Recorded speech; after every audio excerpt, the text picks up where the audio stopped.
లోకంలో చాలామంది మీతో పాటు మనుషులు పుట్టారు, పెరిగారు, పెద్దయ్యారు, బతుకుతున్నారు. మీరు బతుకుతున్నారు, వాళ్ళు బతుకుతున్నారు, నేను బతుకుతున్నాను, అందరం బతుకుతున్నాం లోకంలో. కొంతమంది దేవుడే లేడని బతుకుతున్నారు. కొంతమంది దేవుడు ఉన్నాడు కానీ స్పష్టంగా ఇతడే అని ఒక నిశ్చయత అవసరం లేకుండా నమ్ముతున్నారు. ఒక వర్గమేమో అసలు దేవుడే లేడని బతుకుతున్నారు. దీన్ని నాస్తికవాదులు అంటారు. ఒక వర్గమేమో దేవుడు ఉన్నాడు కానీ ఒకడు కాదు, చాలామంది ఉన్నారు. ఆ చాలామందిలో అసలుడు ఎవరో తెలియకపోయినా మనకు అనవసరం, ఎటో కట్టు పోదాం, మొత్తానికి అన్ని రోడ్లే కనపడుతున్నాయి కాబట్టి ఎటో కట్టు నడవాలి కాబట్టి ఏదో ఒక రోడ్లో పోదాం, అది ఏ ఊరన్నా పోని, దాంతో మనకు అనవసరం, 10 మంది నడిచింది దారి కాబట్టి మనం కూడా అట్టే పోదాం అని కొంతమంది బతుకుతున్నారు. నీకు అర్థమవుతుందో లేదో మరి? అర్థమైతే కొంచెం హుషారుగా చేతులు ఎత్తండి. రైట్, స్తోత్రం కూడా చెప్పారు. ఇక మూడో వర్గం దేవుడు ఉన్నాడని నమ్మారు. ఇంతమంది కాదు, అందరినీ సృష్టించిన సృష్టికర్త ఎవరో ఒకడే ఉన్నాడని వెతికారు. ఆయన యేసుక్రీస్తు ప్రభువేనని కనిపెట్టి ఆయన దగ్గరకు వచ్చారు.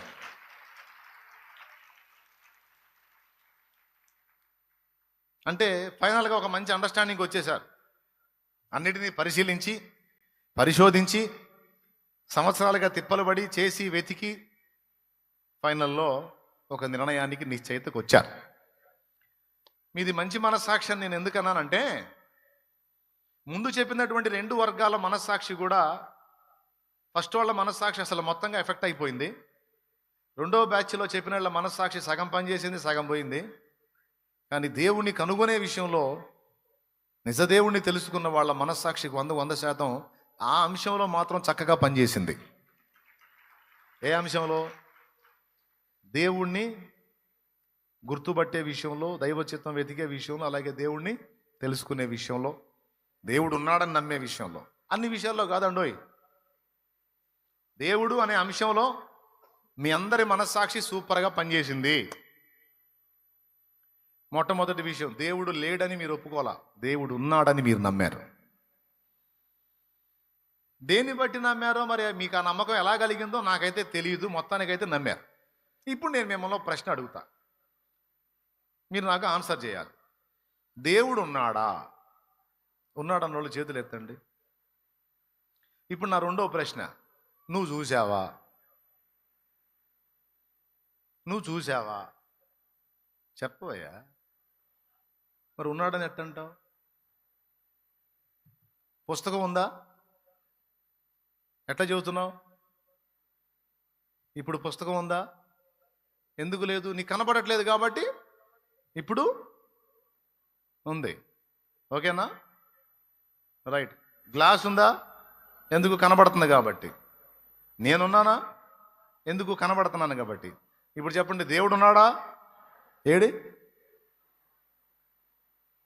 ఇప్పుడు నువ్వు ఉన్నాయి అన్నయ్యల్లా కనపడ్డాయి కదా, మరి దేవుడు ఉన్నాడన్నావు ఏడి? నీ భ్రమ అని నేను అంట. దానికి నీ సమాధానం ఏంది? ఉంటే నాకు చూపించు అంటాను నేను. చూపించు.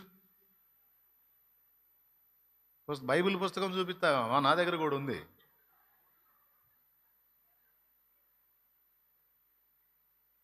అవునా? అంటే మీరు నన్ను అడగడానికి కూడా మీకు ప్రశ్నలు ఉంటాయి. గాలి ఉందా? ఏది చూపించుంటే? మరి గాలి లేదనగలమా? సచ్చి ఊరుకుంటాం గాలి లేకపోతే. గాలి ఉంది కానీ కళ్ళకు కనపడదు, కానీ మన చర్మానికి దాని స్పర్శ అర్థమైద్ది. దేవునికి స్తోత్రం కలుగును గాక. అంటే కనబడనంత మాత్రాన ఇవి లేవని కాదు. కొన్ని కనబడతాయి, కొన్ని కనబడవు. కనబడకపోయినా అవి ఉండి వాటి కార్యం చేస్తాయి. అగ్ని మండుతున్నప్పుడు దూరం నుంచి చూడు, అగ్ని కీలలు కనపడతాయి మనకి, అగ్ని నాలుకలు కనపడతాయి మనకి దూరం నుంచి చూస్తే. నేనంటాను దూరం నుంచి చూసి అది జస్ట్ వెలుగు మాత్రమే, దానిలో వేడి లేదంటాను. ఉండదా వేడి? దగ్గరకు పోతే కాదు మాడేది. దేవునికి స్తోత్రం. అంటే వేడి కనబడిద్దా? కనబడిద్దా? గాలి అట్లాగా కంటికి కనబడనంత మాత్రాన వేడి లేదా? ఉంది, అది చర్మానికి అర్థమైంది.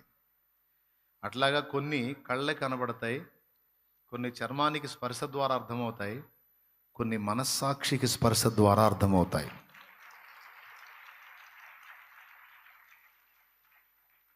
అర్థమైందా? కొన్నిటిని కళ్ళు చూస్తాయి, కొన్నిటిని చర్మం చూసిద్ది, కొన్నిటిని మనస్సాక్షి చూసిద్ది.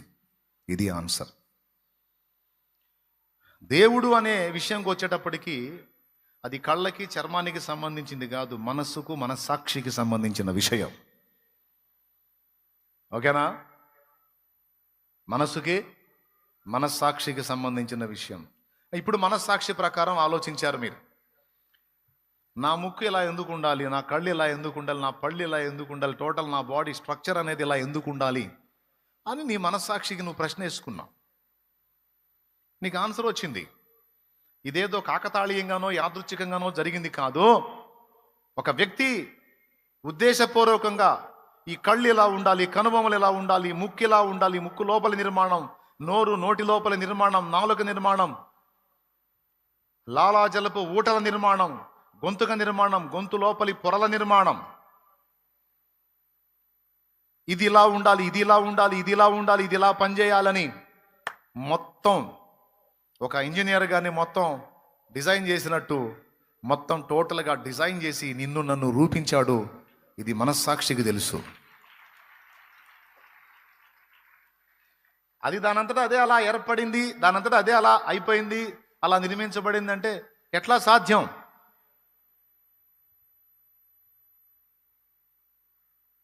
అంటే దానికి సమాధానం లేదు నాస్తికుల దగ్గర. ఇప్పుడు అంతరిక్షంలో ఏదో విస్ఫోటనం జరిగింది, అక్కడి నుంచి ఏదో జీవకణం వచ్చింది, అది నీళ్లలోకి వెళ్ళింది, ఆ నీళ్లలో ఏకకణంగా జీవిగా మారింది, బహుకణంగా జీవిగా మారింది, ఉభయచరంగా మారింది, తర్వాత ఇంకొక జీవిగా తర్వాత కోతిగా, అందులోంచి మనిషి అని పరిణామక్రమవాదులు బోధిస్తారు. అసలు అంతరిక్షంలో విస్ఫోటనం ఏంది, అక్కడి నుంచి జీవకణం రావటం ఏంటి, అసలు దానికి మూలం ఎవరు? ఆడికి పోతే ప్రశ్న, దానికి సమాధానం లేదు. అది అలా ఎందుకు జరిగింది అంటే, ఎందుకు జరిగిందంటే అది అట్లా జరిగింది, అది అంతే అంటాడు. అలా ఎందుకు జరగాలంటే అది నువ్వు తప్పువాదం చేస్తున్నావు నువ్వు అంటాడు. మనస్సాక్షి చెడిపోయిన వాళ్ళు, మానసికంగా ఎఫెక్ట్ అయిపోయిన వాళ్ళు అలా ఫిక్స్ అయిపోతారు. పాపం అది కూడా వాళ్ళు స్టార్టింగ్లో నాస్తికులు కాదు, వాళ్ళ అమ్మ నాన్న వాళ్ళ పితరులు వాళ్ళంతా ఆస్తికులే అయి ఉంటారు, అంటే దేవుడిని నమ్మేవాళ్ళు అయి ఉంటారు. కానీ వీళ్ళ జీవితాల్లో కొన్ని చేదైన సంభవాలు జరుగుతాయి. జరిగినందువల్ల కొంతమంది నాస్తికులుగా మారిపోతారు. కొన్ని ఊహించని విధంగా జరిగిపోతాయి వాళ్ళ జీవితాల్లో కొన్ని చేదైన అనుభవాలు. ఎంతో ఇష్టపడే వాళ్ళని కోల్పోవటం, తమకెంతో నష్టాలు కలగటం, అన్ని విధాల ఏది ప్రయత్నించినా ఎఫెక్ట్ అయిపోవటం, చివరికి దేవుడు నమ్మి ఏది దారి దొరక్క విరక్తి చెంది దేవుడు లేడు అనే నాస్తికవాదంలోకి వెళ్ళిపోతారు. కొంతమంది అలాగా, కొంతమంది దేవుడి పేరుతో జరుగుతున్న మోసాలను బట్టి నాస్తికులుగా మారతారు. దేవుడి పేరు చెప్పి అమాయకుల్ని మోసం చేసి, అమాయకులను అన్యాయంగా దోచుకునేటువంటి పరిస్థితులను చూసి దేవుడు అని చెప్పగానే ఏదైనా నమ్మేస్తారా, పనికిమాలిన వాళ్ళారా, మోసం చేస్తున్నాడు వాడు మిమ్మల్ని అని చివరికి వీడు ఎట్ట తయారవుతాడంటే, ఆ దేవుడి పేరుతో మోసం చేస్తున్న వాళ్ళని ఎదిరించడానికి, మోసపోతున్న వాళ్ళని కాపాడటానికి దేవుడు లేడు అనే వాదానికి తెరదీస్తాడు. ఇట్లా సమాజంలో నాస్తికులు ఎందుకు పుడతారు అన్న ప్రశ్న మీద జవాబుగా ఈ పాయింట్స్ అన్ని రాసుకోవచ్చు. జస్ట్ 2 చెప్పా నీకు, ఇంకా నువ్వు అనేక కారణాలు రాసుకోవచ్చు.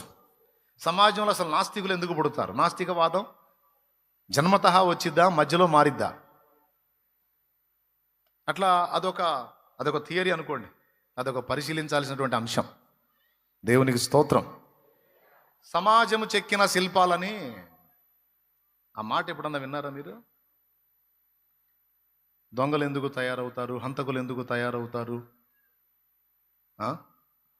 అలాగే ఈ నాస్తికవాదులు ఎందుకు తయారవుతారు, దుర్మార్గులు ఎలా తయారవుతారు, కఠిన పాషాణ హృదయాలు ఎలా తయారవుతారు,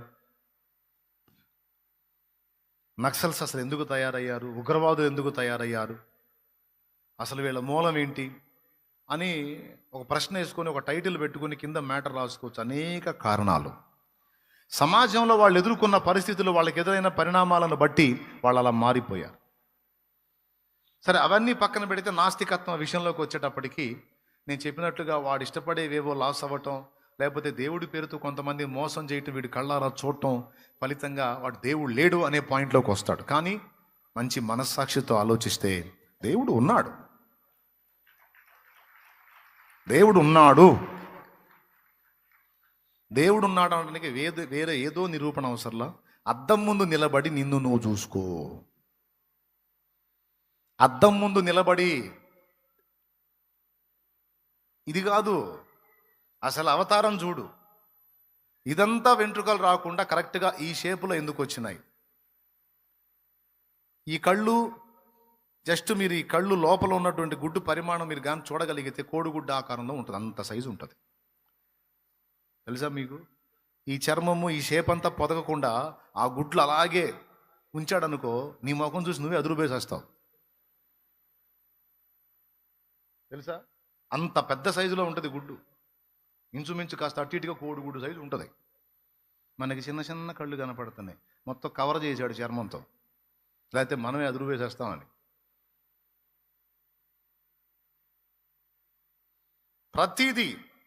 ప్రతిదీ కాసేపు మాట్లాడితే గొంతు తడారిపోయి బ్రీతింగ్ ప్రాబ్లం వచ్చి శ్వాస సమస్య వచ్చి చచ్చిపోతాడు మనిషి. అందుకని గొంతు తడారిపోకుండా మళ్ళీ దృష్టి మారిద్దిరా. గొంతు తడారిపోకుండా నాలుక కింద లాలాజల గ్రంథులు ఉంటాయి, అందులోంచి స్వచ్ఛమైన నీరు ఊరి మనం ఎంతసేపు మాట్లాడతాం అంతసేపు గొంతు తడి చేస్తూ ఉంటుంది. అర్థమైందా? అప్పుడు ఎంతసేపు అయినా మాట్లాడగలరు. మధ్యలో ఏం చేస్తుంది? శరీరం ఏం చెప్పింది? నీళ్లు తాగంటది. లోపల ఉన్న నీళ్ళన్నీ లాలాజల ఊటల్లోంచి గొంతు తడిపి వర్క్ అయిపోయిద్ది. అప్పుడు ఏం జరిగిద్ది? గొంతు సిగ్నల్ ఇస్తుంది. ఊటలు తక్కువ అయిపోయి సరిపోయినంత నీరు అందక గొంతు అడుగుతుంటుంది అనమాట, నీళ్లు తీసుకో,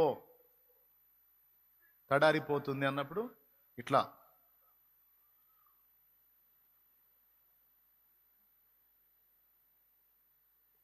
అట్లా తీసుకుంటాం అన్నమాట. దేవునికి స్తోత్రం కలుగును గాక.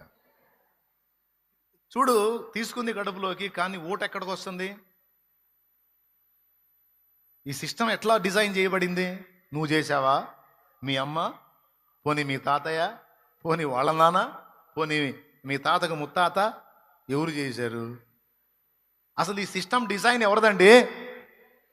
ఇప్పుడు చెప్పు, దేవుడు లేడు? ఎవడయ్యో వాడు లేడన్నోడు. లేకపోతే ఇంత అద్భుతమైనటువంటి సిస్టమ్ మరి ఎలా డిజైన్ అయింది? ఎలా రూపించబడింది? ఒక మేధావి ఉన్నాడు, అనంత జ్ఞాని. అనంత జ్ఞాని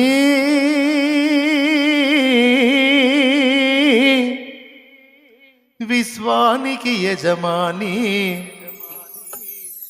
నా హృదయపు అభిమాని, నా జీవిత చుక్కాని నీవే.